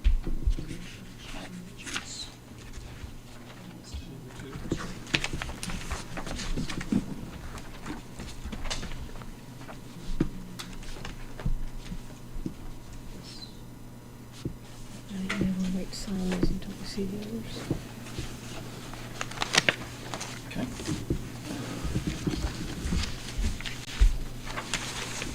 You guys don't have to go through the other ones because you've got bipartisan checking that. So if you want to go ahead. Oh, good.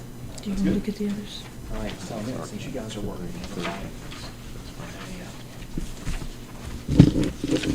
bipartisan teams, the other ones, they were bipartisan teams, so you can just sign the sheets. They've already checked the other portion of it. You want to sign these? Yes. And then they'll trade with you, just like we did the last time. We'll have quadruplicate.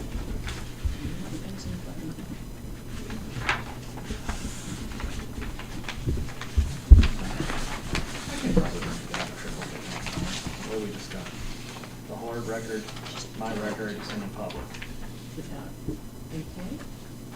Well, we can I'll talk to her. They're asking if I can reduce it from quadruplicate to triplicate. And I said, as of now, we've got one for you, one for me, one for public record, one for public. And so if you want just triplicate, a copy for you, my own records, and then public display, that'd be fine. Wouldn't it? We've done 4. 3, 4. What's the difference? It's hardly worth it. We did 3, we got 3. So it's It's ridiculous, so we stopped.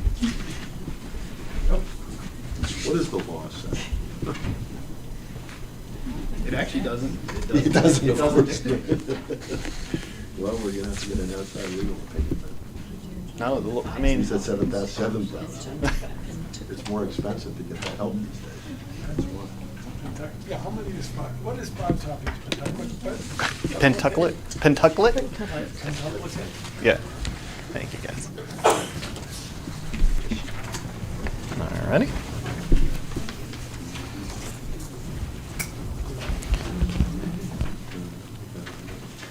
All right. Now, up next, we will be doing, let me get these first.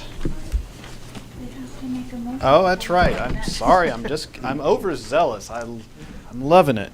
We admire your zeal, Mr. Chase. I told Justin that AK would help make this happen, so. She is. AK is our facilitator.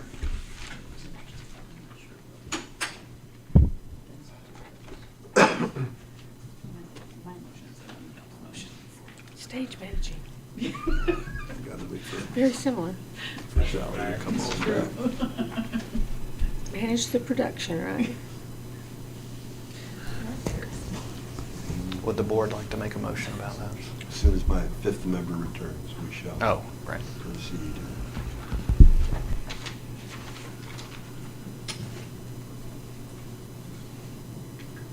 All right, colleagues, we have had an opportunity to review the 9 civilian overseas ballots. Anyone have any questions or issues about them? I move that we approve the 9 overseas ballots that have just been reviewed. All those in favor of the motion, please say aye. Aye. All those opposed, nay. Thank you. The motion carries 5-0. On the board it goes. Thank you. Up next, these are general absentee ballots, but with the ID exception form. So as Director Duncan stated, we accept these the same as a regular ID, but they have that yellow form on the back. MAT team members will be very familiar with this. In fact, that's where most of these came from. And throughout the course of this is probably, when you see an affidavit or ID exception form, and first let me pause, I'm getting excited about this. You will hear me and Director Duncan use that term interchangeably because on the form it says ID exception form. In SEAMS, the system that we use, it's called an affidavit, an ID affidavit. So to our system, they're the same thing, but I think we just like saying affidavit better. It just sounds more legal. So Yeah, sounds better than exception. exception form. Yeah, it's got gravitas. So if you hear us saying that, it is the same thing. It is the same sheet of paper. So this time I will divvy up again. And So this, I just had one question Sure. about what typically happens, and I guess this is kind of new territory, but for people in assisted covered facilities, Mhm. most of the time, will they not have a photo ID because of disability or illness? Is that generally what is the box that's checked? well, that's usually the case. It's like if they're there, they're not driving, they're immobile. So I see. we're having to go by the last 4 digits of their social security in order to confirm ID in this respect usually. So Okay. if most facilities are willing to do that if they have it, and they have, we've got a couple of them back already that are already in the stack that they were able to make copies of the actual driver's license. And keep in mind that the law allows for a 20-year, if they're over 65, that ID to be expired for 20 years. So there's quite a broad acceptance area. So we've been very fortunate, and like I said, the level of ballots coming back that we need cures on is still relatively low, even compared to the municipal. So we're pretty lucky right now.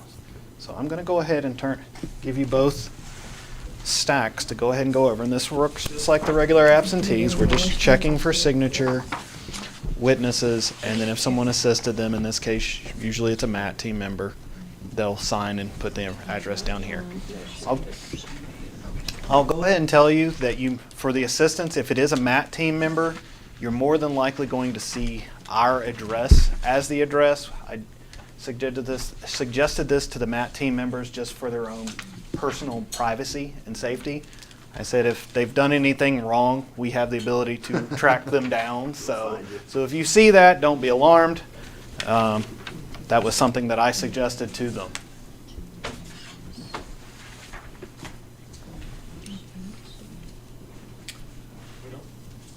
Yes, you guys will. You are. Do we need to take this out?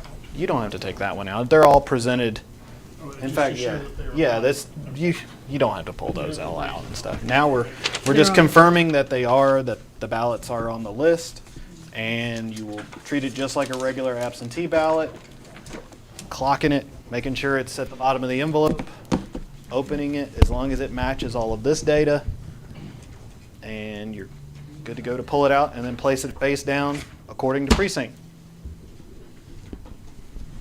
Yeah, this is what. Oh, and there's your little sign in. And then just check them off on the list as you go.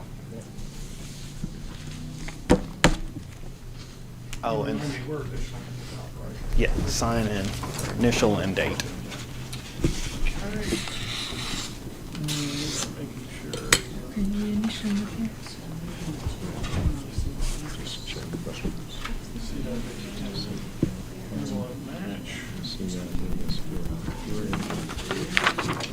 Just face down here, Mhm. Justin. Yep. And then if it just changes, and you'll have to sign an initial and date.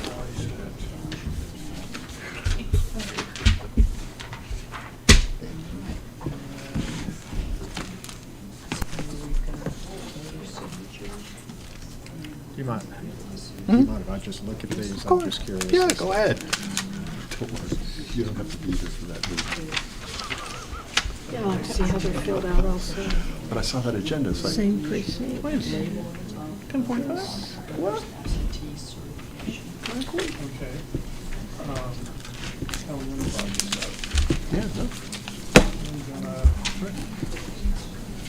I'll check this. You. Like that.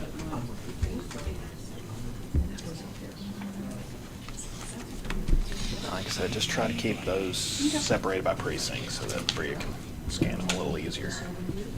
So these two are the same. The last two are done. That one and this one are the same. Just let them crosswise. Yeah. I think all except for the first two, they're all 67.1. Oh, okay. It's two separate stacks. Yeah. That's back. I got this. As long as the precincts are staying together, which of these they're Where are your envelopes? 67.1 par for the first two. So.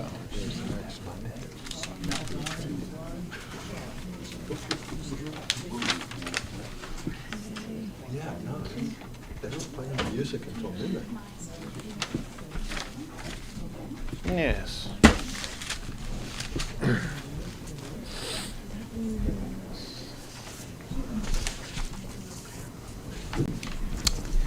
Hold on. Here's one. Here's two. You're welcome.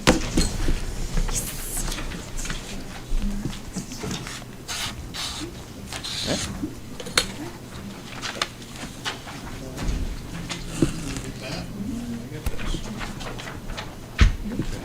Initial that one.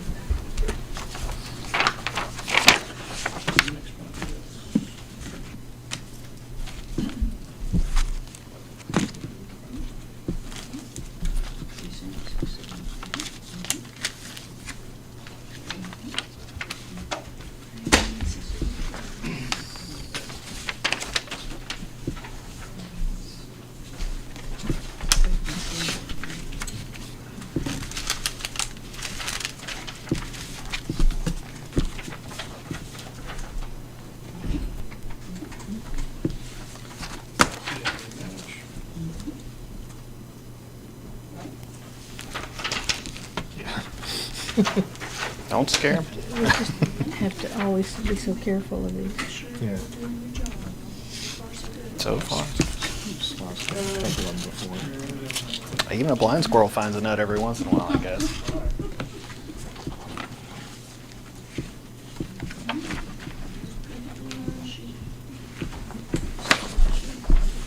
The initial one.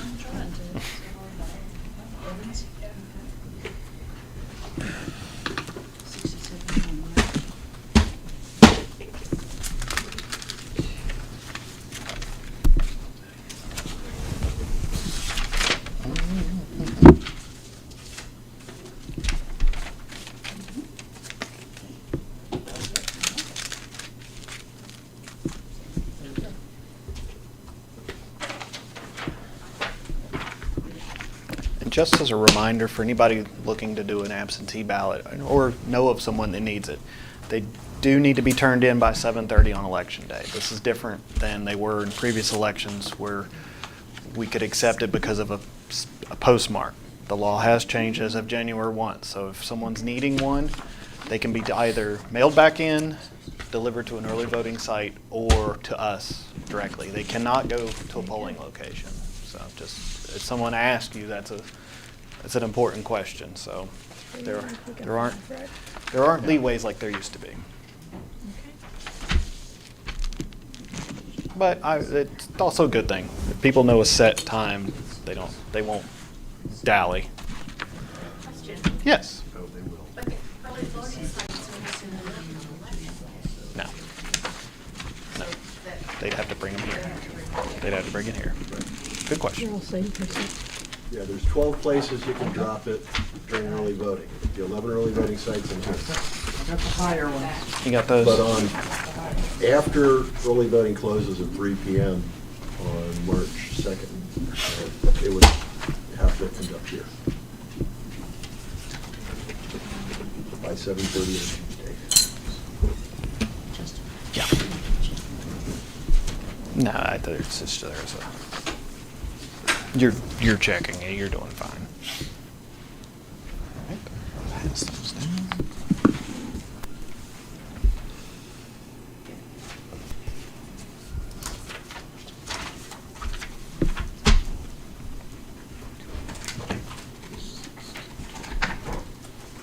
I'm looking at the numbers.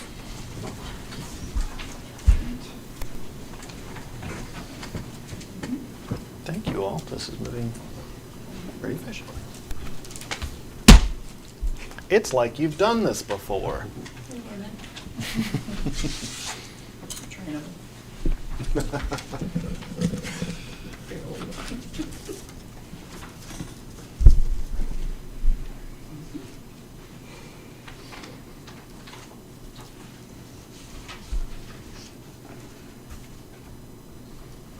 Justin, Yes, ma'am. you included different numbered memos this time than last time. I'm sorry, I didn't hear. In here, you included different numbered memos. Was They're that just- because of updates or just? Just update. I believe really the only one that's changed is the first one, the one that was updated Yeah, January I of was this gonna look year. and see But if the there's other any ones, duplicates. I just wanted to make sure you had the same copies. Yeah. So, all right. You guys got through all of them? All right. If you'll sign the last page, and then you got to sign the last page on these two. Then we'll trade.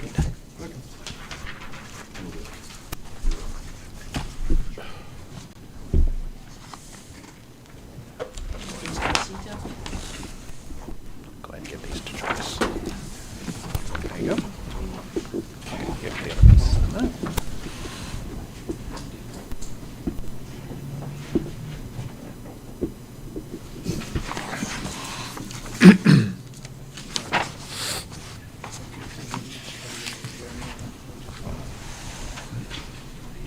He's run off. Okay. Yeah, I already took those.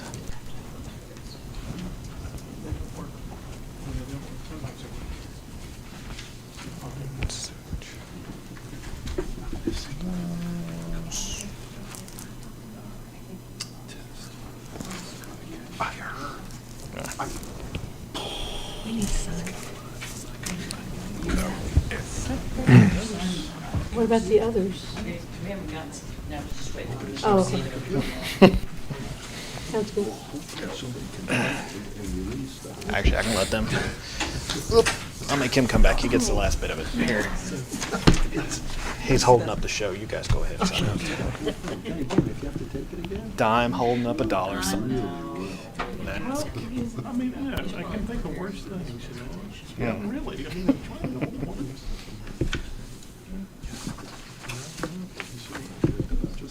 I've learned to be friendly with lawyers, not get mad, make them mad. Usually, It's- And I was humbled, I thought, no, diddly squat. I think it was funny. A lot of my friends in college, they decided to go off to law school, and they were trying to convince me into doing it. I said, "Why would I do it when I've got all you people?" So- Exactly. I don't need to go to law school if I've got you. That's right, I'm the one in trouble. Let's see. Oh, you've got to sign that one. One more, and then we'll make him do all four, and then Mr. Chairman. Justin, don't go, it's boring. What's that? Don't go to law school, it's boring. Oh, no. That's what I said. I made them do it. I didn't have to go do it. Oh, yeah. That's right. Octuple it. Let my son have me. Okay, well, I'm putting it in. Wow. Kibosh on the fun time at board. I'm putting it into that right now. No more fun. No more fun. It's a fun-free zone. All right. If you'll sign these, and then you can make the motion for those. Thank you, thank you, thank you. Thank you, sir. All right, colleagues. Y'all have just reviewed 12 civilian absentee ballots that had ID exception. I would entertain a motion for disposing of those. So moved. All those in favor of approving the 12 civilian ballots that had ID exceptions, please say aye. Aye. All those opposed, nay. Thank you. The motion carries. Mr. Tate, 3 down, Yeah, 5. 1 to go. Last stack. Did you go ahead and divvy them up? I did. Thank you. Oh, my goodness. Is this the other? Now, these are just the regular absentee ballots with an ID. Go the other way. That way. There's no, just put them in order like I was supposed to. So. Wait a minute. At the top of his presentation, Mr. Tate complimented staff for the outstanding support that they have provided, and this is just one more example. I'm not frowning upon it by any stretch of the imagination. It's a team, baby. I told you I was the weak link.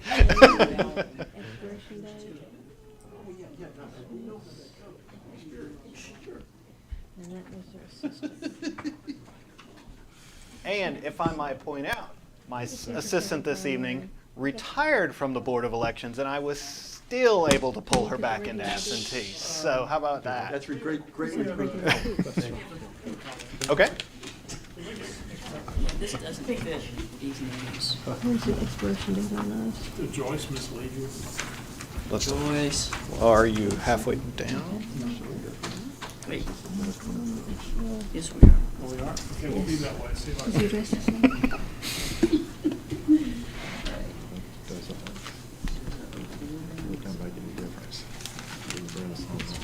The address is up at the top, I think.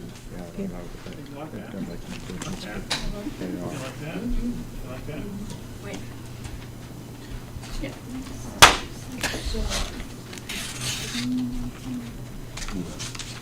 He made the motion.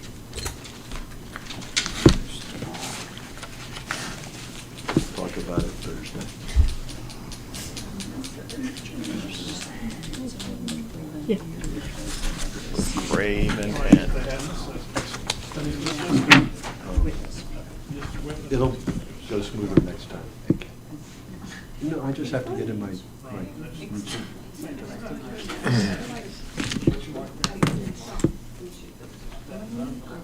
Yeah. Same thing. Yeah, Well, same address. you may, I don't know if overseas may come back with more regularity, but the military, there's only 4 that have gone out. So you're halfway done with what's already been submitted. So, I mean, yeah. Bye, Angela. She's going to that. Okay, you good? Oh, okay. Sorry, I thought you were done. Call them. You're cutting out.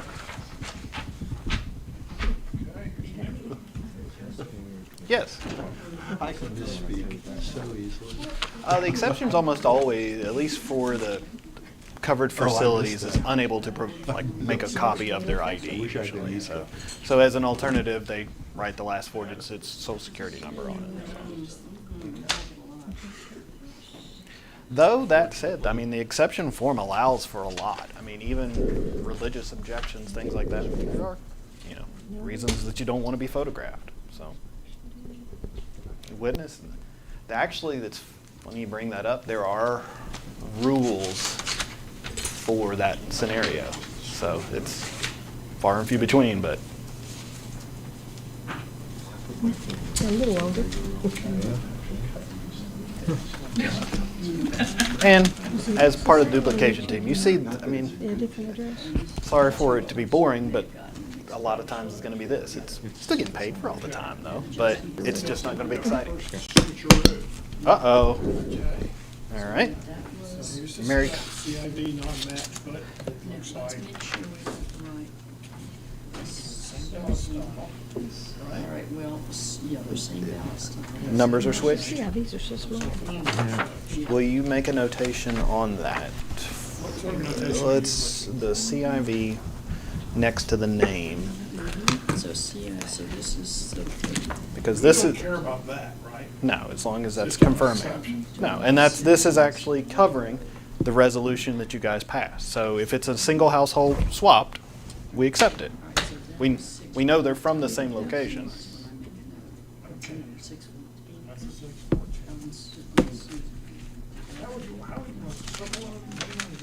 If you're putting it next to it and then we just put, I'll see it, that'd be fine.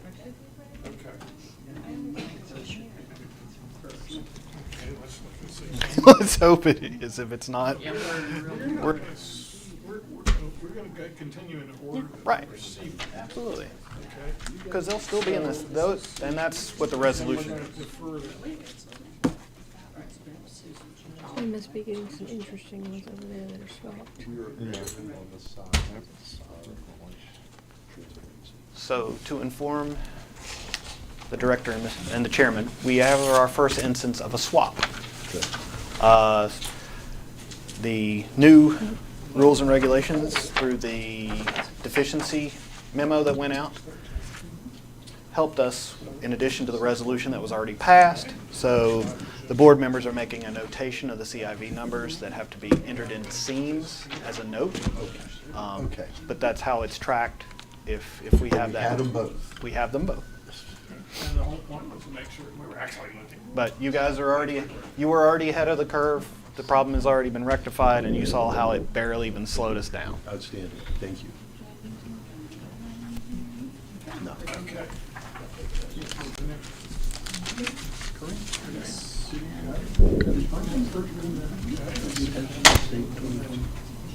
The mismatch CIVs? Do you remember? Just curious. I can only really see that happening in like households, though. I mean, where else? That's what we were laughing at. It would be terrible if a CIV doesn't match. But what happened in 2020, Okay, you like these? we were in the middle of the pandemic, Okay, there you go. and people were in their homes. And there might be like 3 families on the block who were always hanging out. They weren't hanging out with everybody else, but they would get together and they would do this. Really? So Well, that sounds sometimes it was super more than spreader. 2. Sometimes it was more than 2. But that was the pandemic. This is the other half of that household. Potentially isolating. And, you know, it's just one. No. Some people a little bit, but not very much. Yes. But yeah, that was a big deal. And the first time I saw this, Lost track They've they provided, came up with that resolution. that new memo does provide a little extra Yeah, clarity to little. it, but. Everything going okay? Good. Just make sure we got Haven't had any swaps. Good.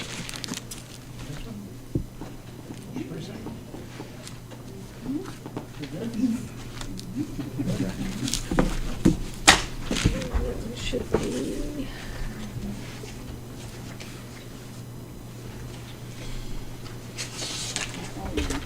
Really? Give me the last one. Too bad. Yeah, you already looked at that, you like that. Yeah, right? yeah.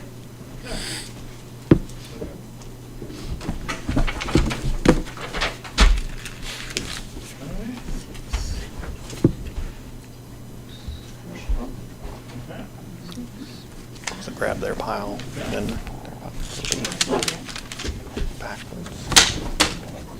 Like that. Okay, like that.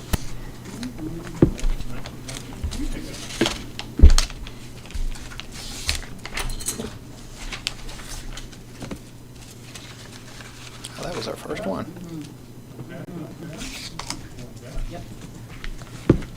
That was our first ballot back. We complimented him on his perfect execution of an absentee ballot. That's great. You get like some special award, like the first baby. No, because then we can't look at the ballot.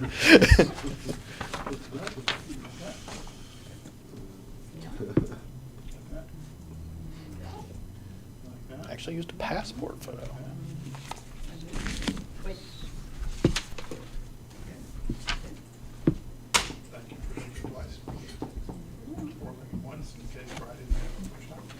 Look with one eye, then the other.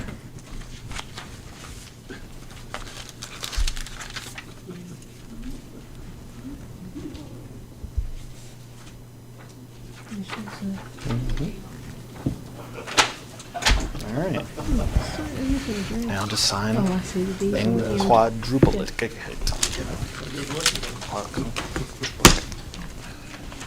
the address, because that could make a difference in the precinct. Unless they have a mailing address.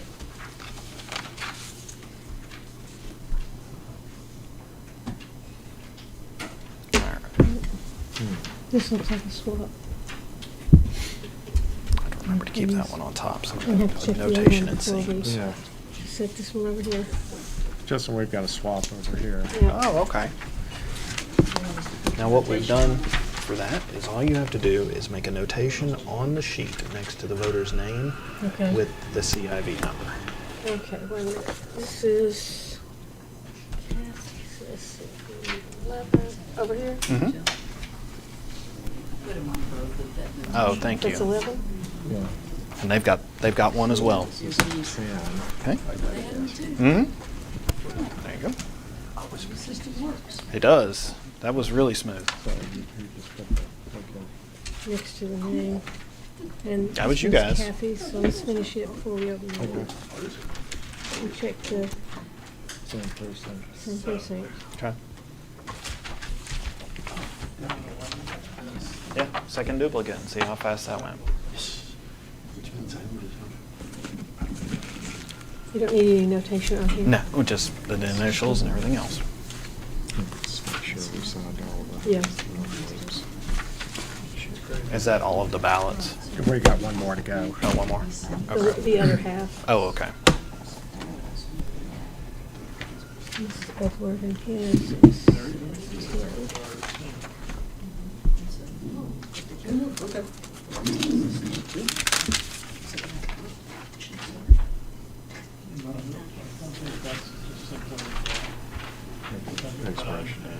Yes. Why am I having Make sure I got these on here correct. The CIV on that one is, Yeah, 11. his is 11 and hers is 10.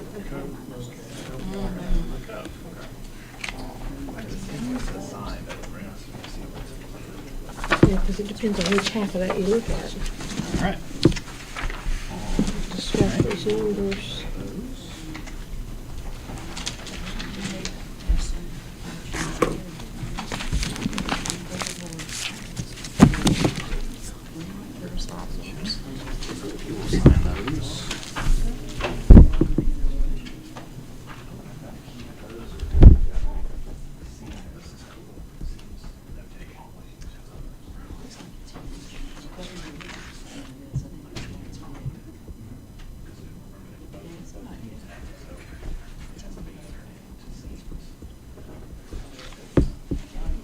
And make sure that's legible. 11. I initial these. Okay. See if that looks legible to you. Gotta stay away.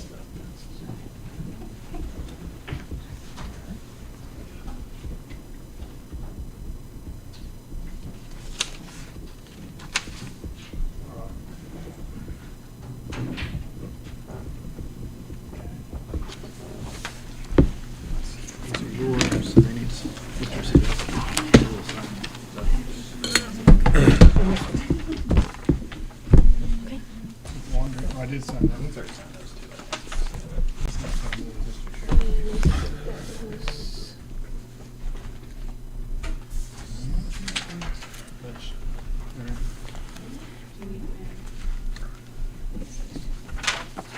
So.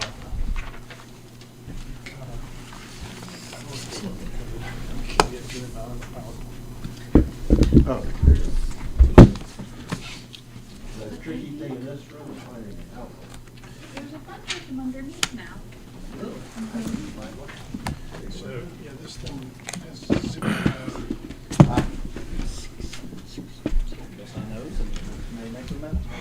All right, ladies and gentlemen.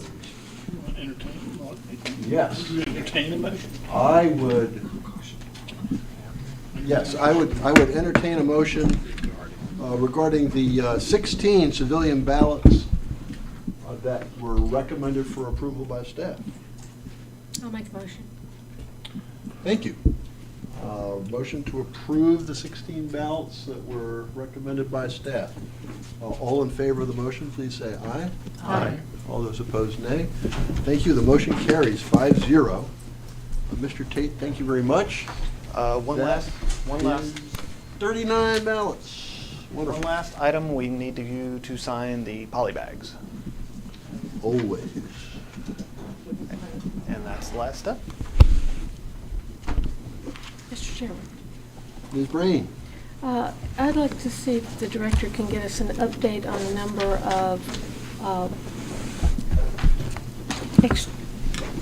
what was the term we were using for, Exceptions? no, the extra people to work. Oh, the Alternates. alternates for early voting and election day, or no, just early Yeah, early voting? voting. Okay, I will Just- do that. Okay. Yes, I think you said there were 3 on that There were list. 3 on the list we had last time, But we and I'm need to sure check there if are there's more, so more. I'd like to see how many we have. Absolutely. Alrighty, oops. Fancy water bottle.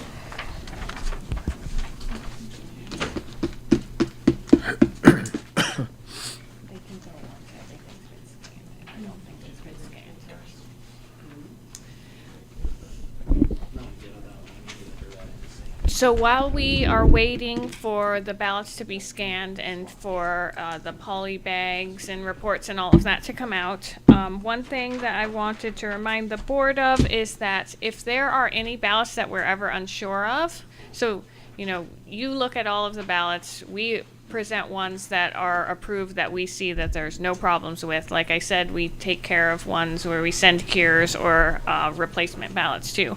But if there's one that we're even remotely unsure of, then we bring those. We keep those in pending status and we bring those to the board for you to decide. We didn't have any of those. They're not very common. But if we did, we'd present them at the beginning of the meeting so that we could put them into one of these 4 categories so that, once again, that's where we've gotten confused in the past, is where we'll run into one, or we'll do it at the end of the meeting, and then the categories change and it gets confusing. So we'll also do that. That's why we've got the scoreboard. Yes, yep, Bria can see it, everyone can see it. It just helps us keep track. Thank you. Ms. Duncan, I'm kind of a nerd when it comes to these percentages of things. What is the history about the percentage of uncured ballots? That is a good question that I would have to figure out. Yeah, I'm just kind of curious to see if we're going to be in the same trend and why they're uncured and. Yep, we can get that. I think there's even a report, so that shouldn't be too hard to get. All right, next on the agenda is item 9. Il Resoconto di Stefano d'Italia. Is there a statutory reference for I couldn't find one. But believe me, Ms. Moore looked. this? I will say it was a multiple viage. Well, I loved the photographs that you sent. You have to enlighten me. I apparently am in a minority on this one, but the first photograph that I saw that Steve sent us from his trip was a photograph of a pizza in Italy, and it was garnished with French fries.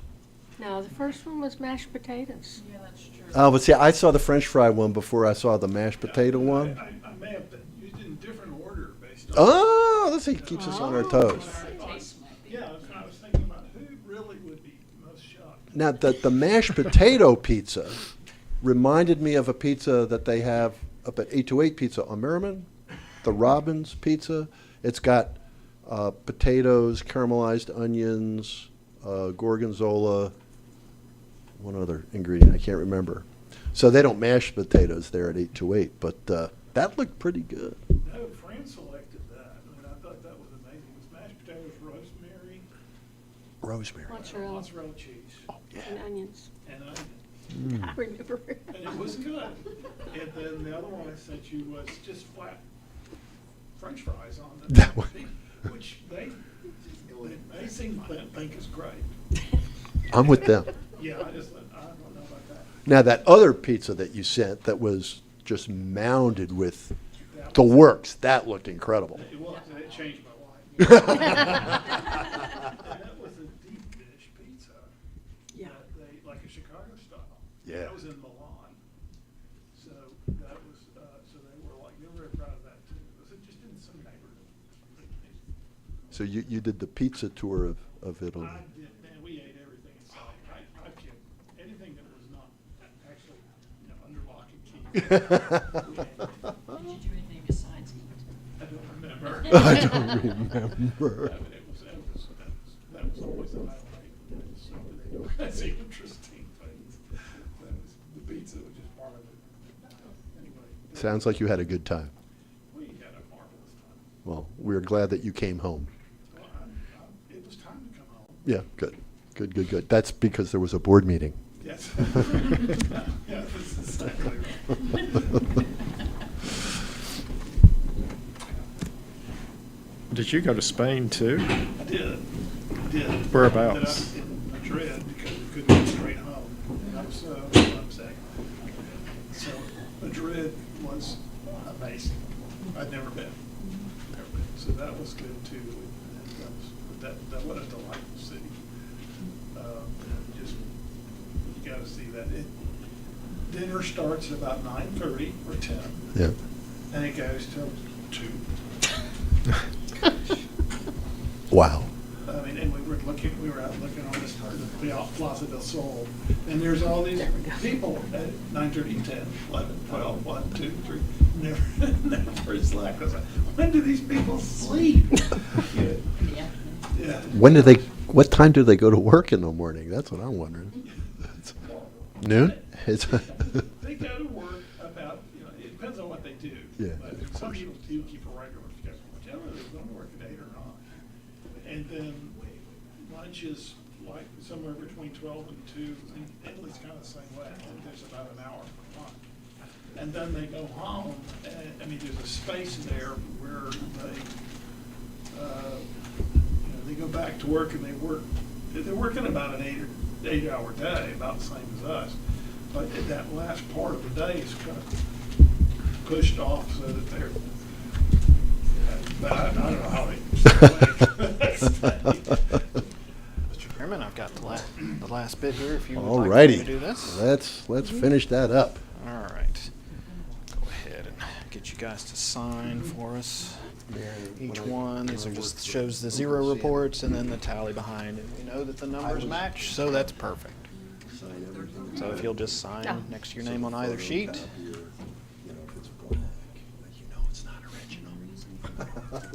Purple is this is the jump drive. This is the duplicated ones. another box. And then this is Just showing this. Blue. Yeah, just so for your peace of mind. Kind of funny.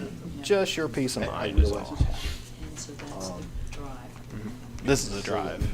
I think It's funny now of the age I am. right. So it came in the mail, and these are just the scanned ones. My little quirks. But yeah, I got my new pen. Sign know where they both came of from. them. Oh, he didn't sign. Yes. She came to scan. Oh, but you need to sign You have one them right in there. your Came to paper. scan, these came to this stuff. Yes, indeed. No, I know exactly. Yeah, that's just the zero report. History. That's the hard copy, or the digital copy. And I was going to show you guys as well. So while you're looking, zero report, 39 ballots scanned. That matches our numbers. Yes, it does. So yeah, she accidentally got that one, but that's just that's the paper copied ones. That's not even the ballots. Let's see. Let me ask her which one this goes in.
I wouldn't do this every time, but you do it at random.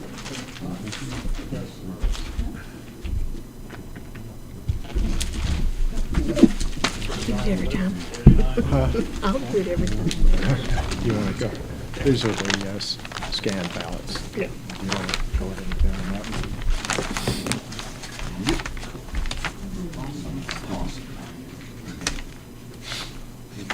You could probably, oh, I guess you can't take it out of the back. Probably pull it out of there.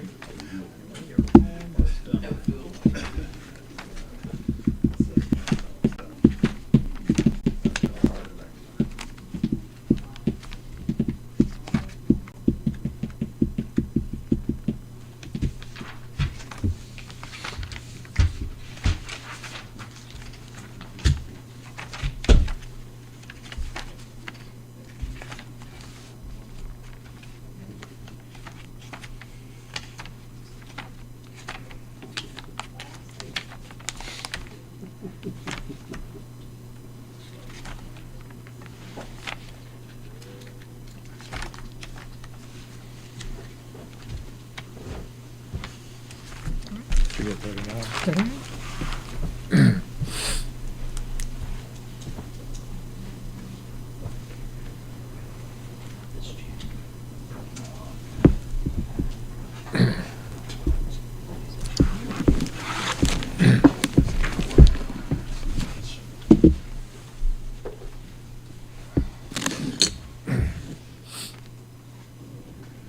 Jay said he was glad to hear that I always followed election law. I did say. Here you go, Jim.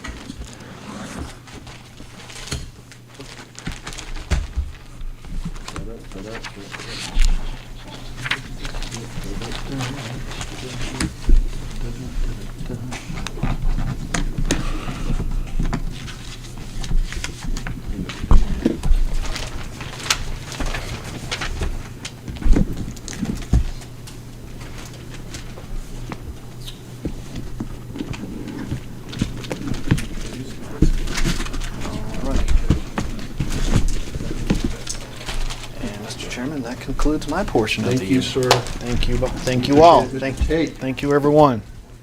Thank you, duplication team. We didn't need you, but we appreciate you being here. Thank you. All right, ladies and gentlemen. We are now down to agenda item X. Next meeting date is Tuesday, February 6th at 3:30 p.m. As we heard, Director Duncan probably won't be here, but her deputy will be. There is a State Board of Elections conference that is occurring next week. we don't have any new members of the board here, so we won't be attending the conference. There are some segments in that training for new board members, as it turns out. It's not for us old-timer veterans. But we get to go to Greensboro in August for our regular annual training. All right. Any more business to come before this board today? Did anybody have any questions or comments for the board? I want to thank you all for being here. Your participation is vital. We like the fact that there are eyes on the work we are doing. You're invited to any and every meeting, and if you ever have any questions, just raise your hand, ask for recognition, and we'd be happy to hear from you. But thanks, everybody.